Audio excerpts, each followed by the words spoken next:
Hari ini temanya tahun ini aku harus berubah. Saya merasa ini seruan banyak orang, termasuk saya juga. Saya mau semakin menjadi seperti Kristus.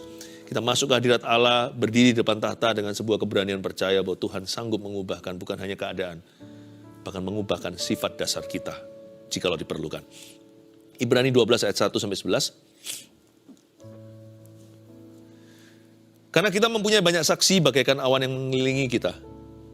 Marilah kita menanggalkan semua beban dan dosa yang begitu merintangi kita. Dan berlomba dengan tekun dalam perlombaan yang diwajibkan bagi kita.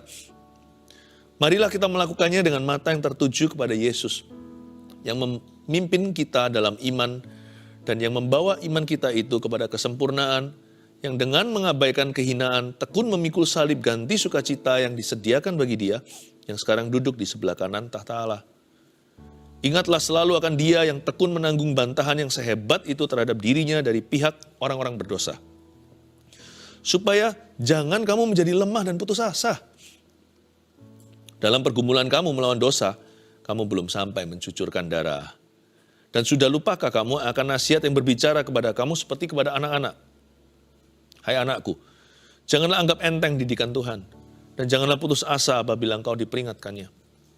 Karena Tuhan menghajar orang yang dikasihinya, dan Ia menyesa orang yang diakuinya sebagai anak. Jika kamu harus menanggung ganjaran Allah, Allah memperlakukan kamu seperti anak. Di manakah terdapat anak yang tidak dihajar oleh ayahnya? Tapi jikalau kamu bebas dari ganjaran yang harus diderita setiap orang, maka kamu bukanlah anak, tapi anak-anak gampang. Selanjutnya, dari ayah kita yang sebenarnya kita beroleh ganjaran. Dan mereka kita hormati. Kalau demikian, bukankah kita harus lebih taat kepada Bapa segala roh supaya kita boleh hidup?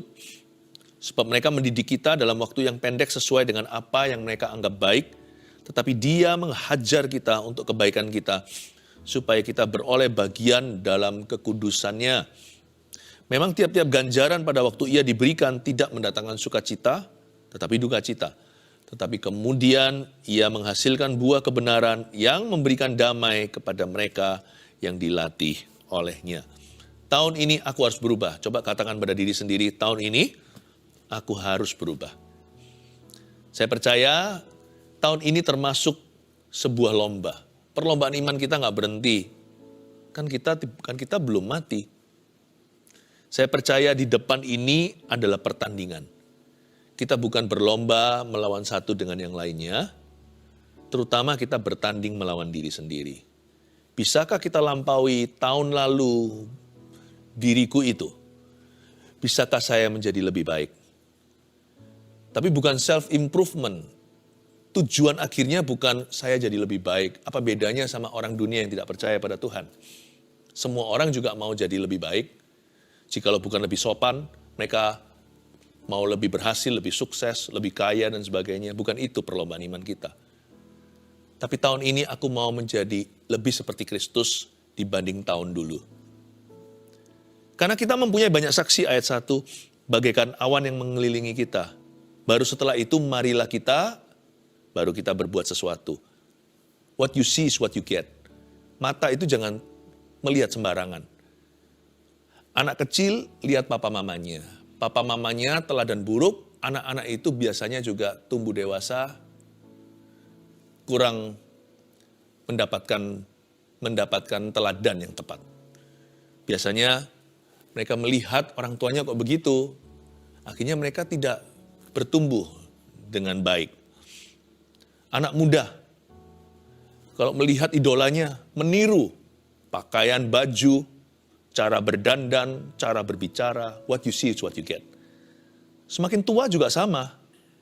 Tanya pada dirimu sendiri, apa yang kau lihat setiap hari? Meskipun kita melihat segala sesuatu yang ada di sekeliling kita, jangan pandang segala sesuatu. Pilih-pilih apa yang Anda perhatikan. Tentukan inputmu, karena masukan akan menentukan pengeluaran. Input menentukan output.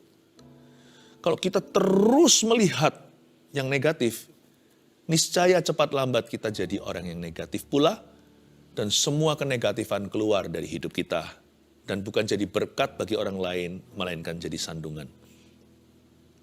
Karena kita mempunyai banyak saksi di sini, penulis Ibrani mengatakan, kamu itu tidak miskin kesaksian di sekelilingmu. Orang-orang yang benar, orang-orang yang menyelesaikan pertandingan imannya, baik mereka yang hidup maupun mereka yang mati.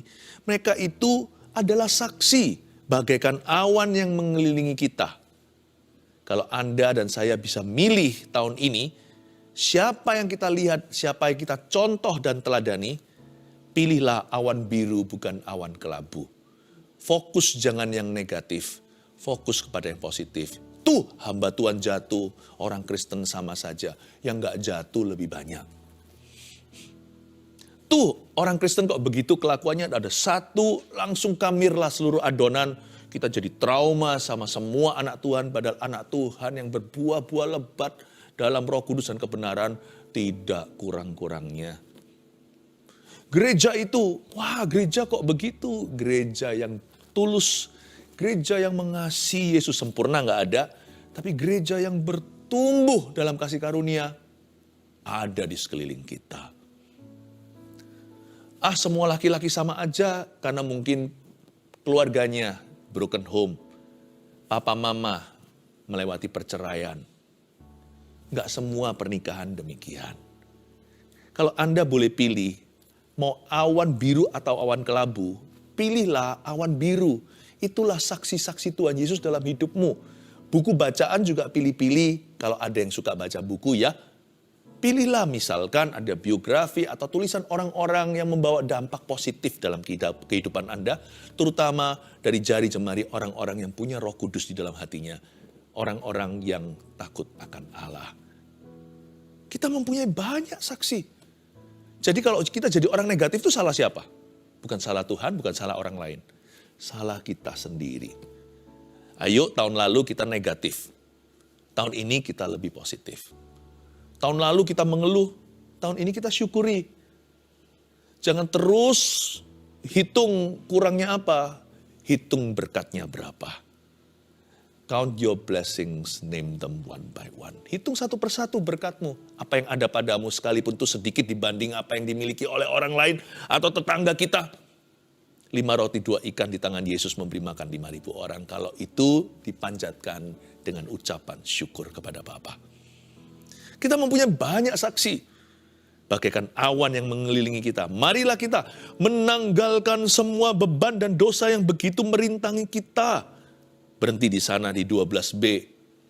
Persis di ayat tengah-tengah. Ada sebuah ajakan untuk menanggalkan semua beban dan dosa yang begitu merintangi kita. Kalau dosa sih masuk akal lumrah. Dosa memang harus ditanggalkan. Ini beban apa ya? Apakah firman Tuhan itu bertele-tele, perlu sebut repetisi, redundant? Nggak perlu. Ayat firman itu nggak ada yang tumpang tindih. Kalau disebut beban, lalu dan dosa bukan atau, berarti dua-dua perlu ditanggalkan. Dosa nggak usah dibahas, semua kita sudah mengerti. Beban itu bukanlah dosa. Beban itu bukan apa yang benar atau apa yang salah. Segala sesuatu halal bagimu, namun tidak semuanya berguna. Makanya itu kita harus menggunakan hak pilih kita dengan lebih baik lagi tahun ini. We must pray, kita harus berdoa, minta sama Tuhan satu hati bijaksana. Untuk bisa membuat pilihan yang lebih baik atau pilihan lebih bagus dan pilihan yang lebih berguna di tahun ini dibanding tahun yang lalu. Ini nggak salah sih, nggak dosa. Tapi ini perlu nggak? Saya berdoa untuk diri saya sendiri, so I may have better judgment this year. Saya bisa punya judgment di sini, bahasa Inggris bukan penghakiman ya, tapi saya bisa punya penilaian lebih baik. I can make better calls, atau saya bisa membuat keputusan-keputusan yang jauh lebih efektif bagi diriku dulu, sebelum bagi orang lain. Kalau saya bisa buat keputusan yang baik untuk saya bisa buat keputusan yang baik dan benar untuk orang lain pula. Marilah kita menanggalkan semua beban dan dosa yang begitu merintangi. Ternyata bukan hanya dosa yang bisa merintangi kita tahun ini, beban juga bisa. Pilih-pilih apa yang kau pikirkan. Kalau dulu kita terlalu luangkan banyak waktu untuk memikirkan apa yang orang lain katakan. Tahun ini aku gak mau dibodohi lagi. Toh semua itu gak memuaskan. Itu semua arahnya apa? Ujungnya sia-sia. Emangnya bisa punya nilai tambah apa dalam hidup saya? Bahkan tidak ada nilai kurangnya. Orang mau bicara lurus, mau bicara miring tentang kita, asal nggak terbukti, asal kita hidup benar, apa gunanya bagi kita? Pujian maupun hinaan tidak menambah sehasta. Saya nggak mau tahun lalu itu saya banyak stresnya itu, menurut saya stresnya karbohidrat semuanya, nggak ada stres protein. Kalau saya mau stres, kalau saya memang harus stres, saya mau streskan yang protein. Misalkan saya bawa pulang ke rumah, dalam ruang doa saya pikirkan solusi untuk problema, saya pikirkan solusi jalan keluar yang nyata. Nah, stres yang kayak gitu perlu. Saya pikirkan apa yang terbaik ya aku bisa lakukan daripada saya memikirkan yang sia-sia. Tahun lalu, stresku karbohidrat semuanya, lemak semuanya, itu semua perlu dibakar. Tahun ini aku nggak mau buang waktu. Sorry ya, sorry. Hatiku nggak gampang luluh tahun ini. Gampang terharu sama orang lain, tapi nggak akan lemah lunglai menghadapi tekanan. No, I've learned to stress better. Tahun ini saya lebih mahir memilih-milih stres apa yang kuizinkan di atas kepalaku. Beban itu kan berat. Saya nggak mau. Saya juga tidak mau lagi mengurusi perkara-perkara yang tidak prinsip dalam hidup ini. Saya tidak mau lagi reaksi atau reaktif terhadap keadaan-keadaan. Saya mau lebih dewasa tahun ini. Saya tidak mau lagi memperkarakan hal-hal yang sepele. Tahun lalu bisa jadi gegeran, tahun ini, ya sudahlah. Sekarang saya sudah berhati jauh lebih besar. Pokoknya tahun ini, gak segala sesuatu jadi beban dalam hidupku. Aku pilih-pilih bebanku. Tuhan kasih aku bukan hanya hak untuk memilih, hak bebas pilihan. Tapi hari ini Tuhan memberiku bijaksana. Aku pilih-pilih apa yang menjadi beban dalam kehidupan saya. Beban dan dosa yang begitu merintangi dan berlomba dengan tekun dalam perlombaan yang diwajibkan bagi kita. Dalam bahasa Yunaninya perlombaan di sana itu artinya pergumulan. Jadi bunyinya begini, tanggalkanlah semua beban dan dosa yang begitu merintangi kita dan berlomba dengan tekun dalam pergumulan yang diwajibkan bagi kita. Jangan anti masalah atau problema. Asal kita tahu janganlah kita yang jadi masalahnya. Masalah pasti datang mengetuk pintu kita. Karena masalah, persoalan, problema itu sama dengan pergumulan. Dan pergumulan sama dengan perlombaan. Sebenarnya kita semua itu ditakdirkan untuk mengalami masalah tertentu. Bukan berarti Tuhan memberi kita problema, enggak. Tapi Tuhan izinkan ujian iman. Tahukah setiap kita, Anda dan saya itu punya jalan-jalan yang memang harus kita tempuh. Itu jalan nggak bisa di-bypass, nggak ada shortcutnya. Nggak bisa, mesti lewat jalan tol itu atau jalan tikus itu. Nggak boleh nggak, kita pasti lewati. Setiap kita ada jalan salib sendiri-sendiri. Dan jikalau kita mengalami sebuah masalah, problema, tekanan, tantangan, setelah kita introspeksi dan evaluasi, itu bukan karena kitalah penyebabnya atau kitalah yang menjadi sumber masalah. Tapi kalau masalah ini memang harus datang di hidup saya, ya saya harus hadapi. Kalau saya hadapi, saya tidak akan mengeluh. Saya akan gandeng Tuhan Yesus. Kalau masalah itu Tuhan izinkan dalam hidup saya hari ini, maka saya anggap itu adalah bagian dari perlombaan imanku. Maka saya katakan pada diri sendiri, saya harus menang. Saya harus menang. Kalau dulu hal ini menjadi kryptonite-ku, pernah lihat film Superman itu manusia besi, manusia baja, ditembak apapun nggak mempan. Ini adalah dongeng cerita, kecuali batu-batu yang ijo-ijo itu dari planet lain, kryptonite itu yang membuat dia langsung lunglai. Masalah yang sama yang kuhadapi ini tahun lalu selalu merobohkan aku. 2 tahun lalu apalagi membuat aku jadi tidak percaya Tuhan. No, not this year, tahun ini. Mulai hari ini cara pandangku beda lah. Masalahnya tetap sama. Ya unda-undi 11-12 kurang lebih. Tapi yang berubah saya. Setiap kali sekarang saya kalau menghadapi masalah yang sama tahun lalu yang selalu mengalahkanku, sekarang ku anggap ini adalah perlombaan imanku. Aku harus menang. Coba kita berani ngaca nggak di depan cermin, tapi pastikan nggak ada orang nanti dikiranya ngomong sendiri. Bilang sama diri sendiri, saya harus menang. Ngomong sama orang yang ada di cermin itu, beritahu sama dia untuk menang. Dan katakan dalam nama Yesus, aku pasti menang. Ayat 2, marilah kita melakukannya dengan mata yang tertuju kepada Yesus. Lihat itu. Yang memimpin kita dalam iman dan yang membawa iman kita itu kepada kesempurnaan. Yang dengan mengabaikan kehinaan, tekun memikul salib, Ganti sukacita yang disediakan bagi dia yang sekarang duduk di sebelah kanan tahta Allah. Ayat 2, kita harus melakukannya dengan mata yang tertuju kepada Yesus. Jangan lupa tadi, sebelum kita membuat suatu pilihan, ketika diperhadapkan dengan sebuah keadaan, mata itu memang melihat kepada saksi. Kalau Anda mau lihat patron yang benar, carilah itu pada orang yang benar juga. Janganlah dengarkan nasihat orang fasik. Duduk sama pencemooh, nanti sama wataknya. Berdiri di jalan orang berdosa, nanti akan ikut dosanya. Ada awan biru, ngapain cari awan kelabu? Tapi mata kita ultimately, yang tertinggi jangan tertuju pada manusia. Gak peduli manusia itu seteladan apa. Awan itu sebiru apa. Pandanglah tembus awan biru dan kelabu. Kepada yang berdiri dan bertahta di atas awan itu, yaitu Anak Allah. Mata kita harus tertuju kepada Yesus.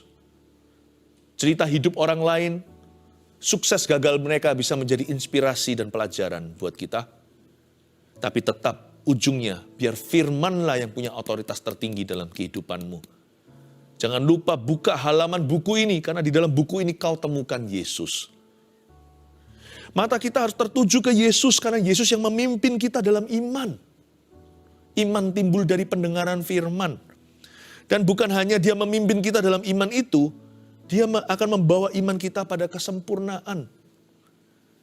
Setiap kali kita diperhadapkan dengan sebuah keadaan, tanyalah sebuah pertanyaan jackpotnya. What would Jesus do in my situation?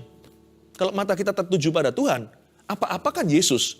Tanya begini, dalam kondisi seperti ini, kalau Yesus sekarang yang alami, kira-kira Yesus akan lakukan apa ya? Menghadapi keadaan yang saya hadapi sekarang ini. Kira-kira Yesus akan melakukan apa ya?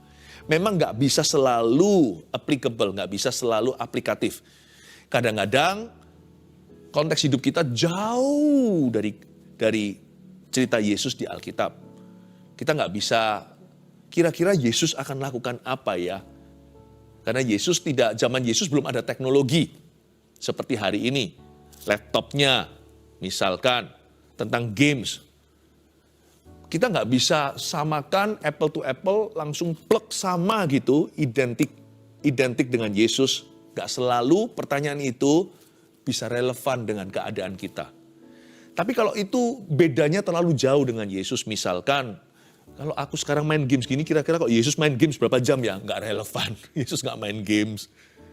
Tapi, kalau kita melihat karakter Yesus yang gak buang-buang waktu, ada waktu dia berdoa, ada waktu dia di Getsemani. Murid-murid suruh pergi dulu, kalau bisa dia istirahat, semalam-malaman dia sembayang, lalu jalan di atas air. Murid-murid terkatung-katung di tengah lautan, terombang-ambing oleh ombak dan badai taufan. Kalau saya melihat begitu, bolehlah kita punya hobi, tapi jangan izinkan hobi menjadi ilahmu. Dari sini kita tahu bahwa Yesus menghargai waktu. Meskipun misalkan tadi main games atau apa, lain konteksnya sama Tuhan. Tapi kalau lihat karakter Allah, kita bisa kira-kira, paham maksud saya? What would Jesus do?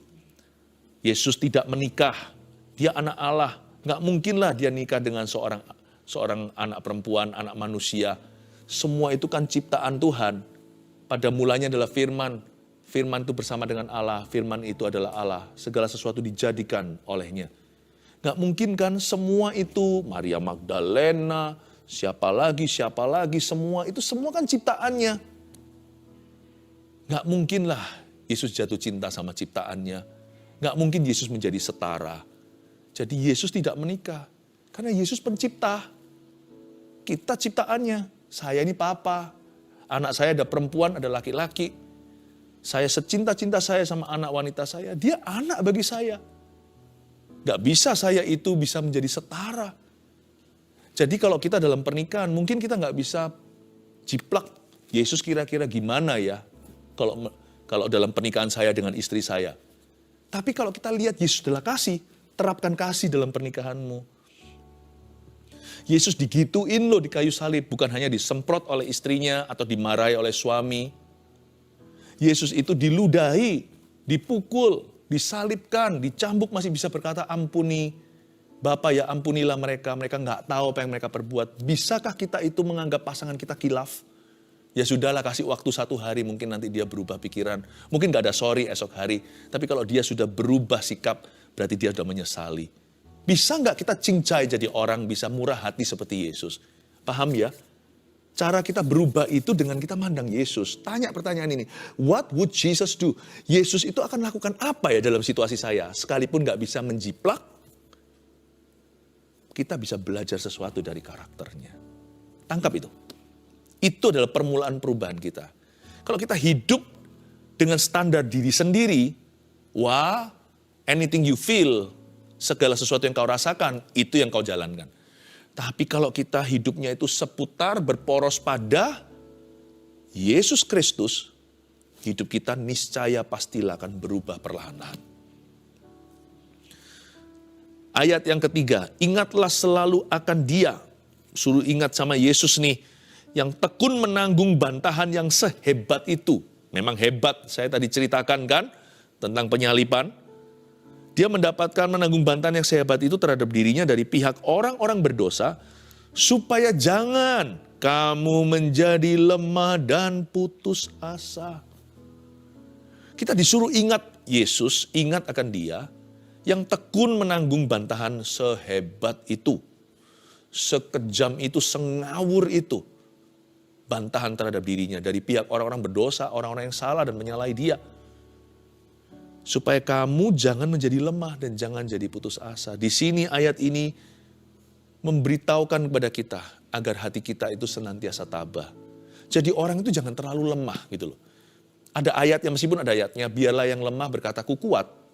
Kan ujungnya bukan terus lemah tapi menjadi kuat. Ya, give thanks with a grateful heart. Bukankah begitu? Yesus yang kaya menjadi miskin supaya kita yang miskin menjadi kaya. Ini bukan bicara soal harta dunia. Dia yang kuat menjadi lemah, melemahkan diri hingga penyalipan, hingga mati di tangan manusia supaya kita yang lemah menjadi kuat kan? Jangan mentang-mentang kita lemah terus kita maunya lemah terus. Lemah itu harus progres maju.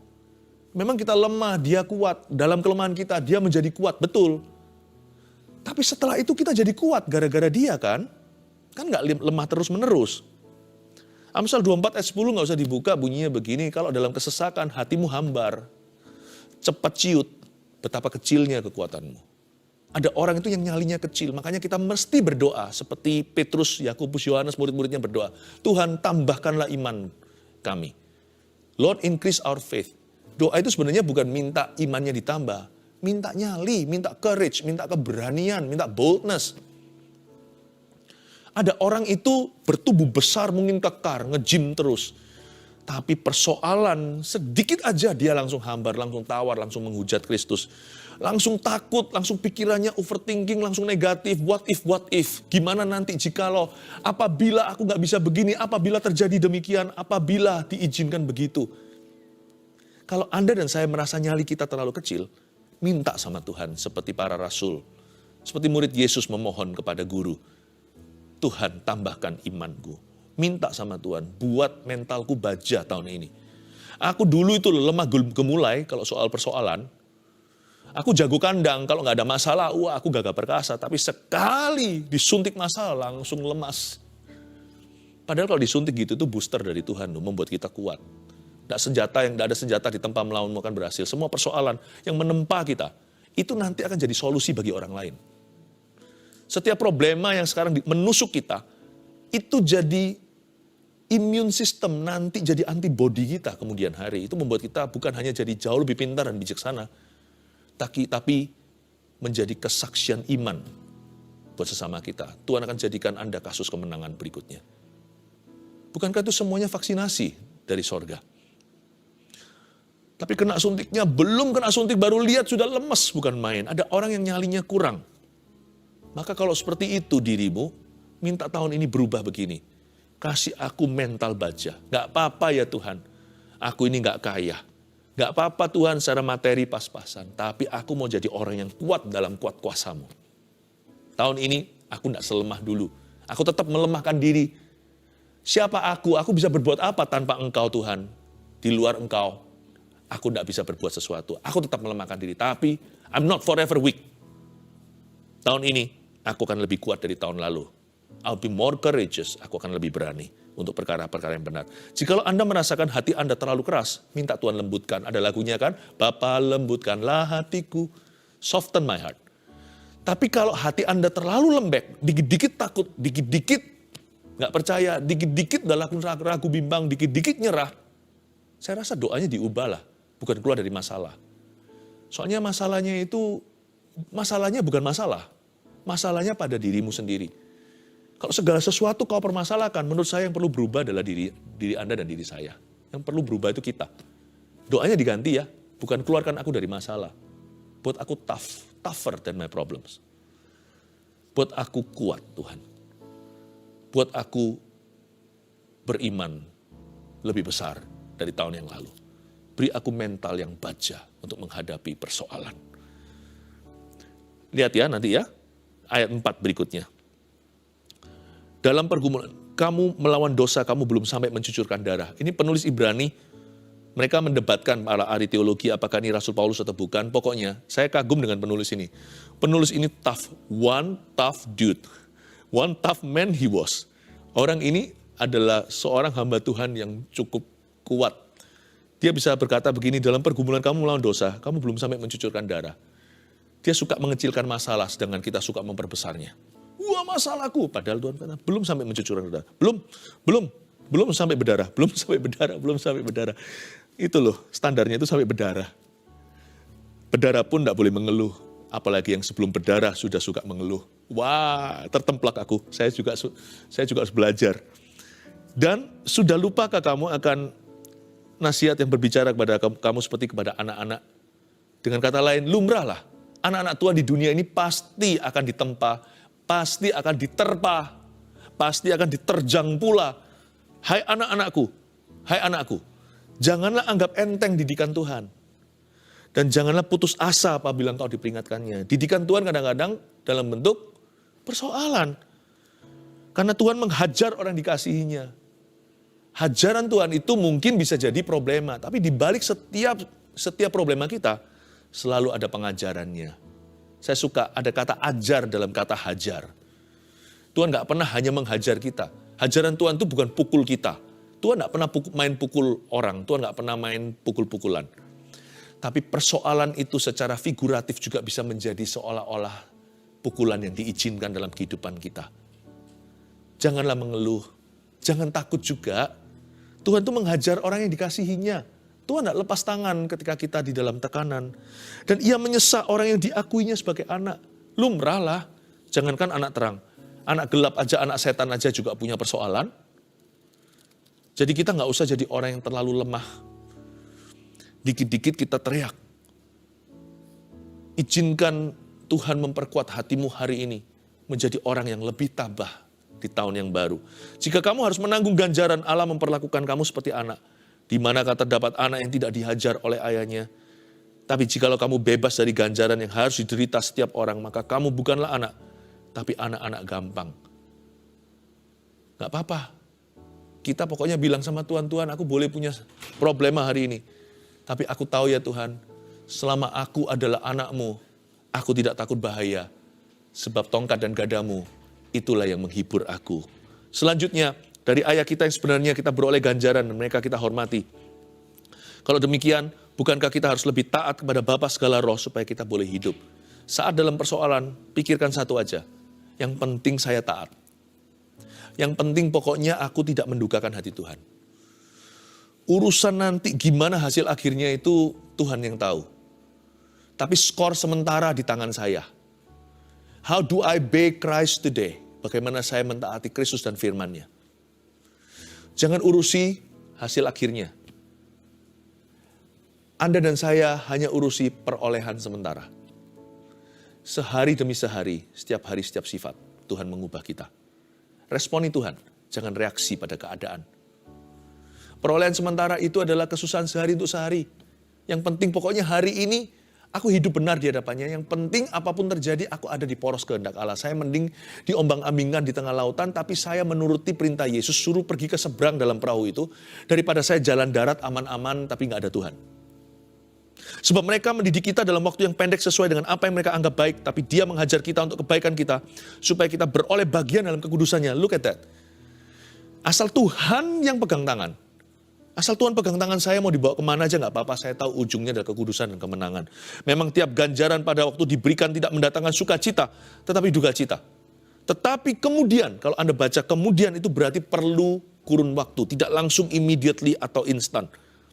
Tapi kemudian kalau saya tidak mengerti hari ini, ya besok. Kalau nggak besok ya lusa, kalau nggak ya minggu depan, kalau nggak bulan depan, tahun depan. Pokoknya cepat lambat suatu hari saya akan menoleh ke belakang dan saya akan paham kenapa Tuhan izinkan episode itu dalam hidupku. Tapi jangan tuduh Tuhan yang cobai aku. Bukan. Tapi kalau kita sudah diperhadapkan ya hadapilah. Tapi kemudian Ia menghasilkan buah kebenaran yang memberikan damai kepada mereka yang dilatih olehnya. Garis bawahi, buah kebenaran yang memberikan damai. Buah kebenaran yang memberikan damai. Buah kebenaran, hasil akhirnya nih, skor terakhirnya, buah kebenaran yang memberikan damai. Apa itu? Pemakaian Allah. Saya tahu hasil akhirnya ini. Lewat semua episode yang kulalui, Tuhan akan sangat memakai saya tahun ini. God will use me. 3 poin ini sebagai rangkuman kita, catat baik-baik. Tahun ini aku harus berubah.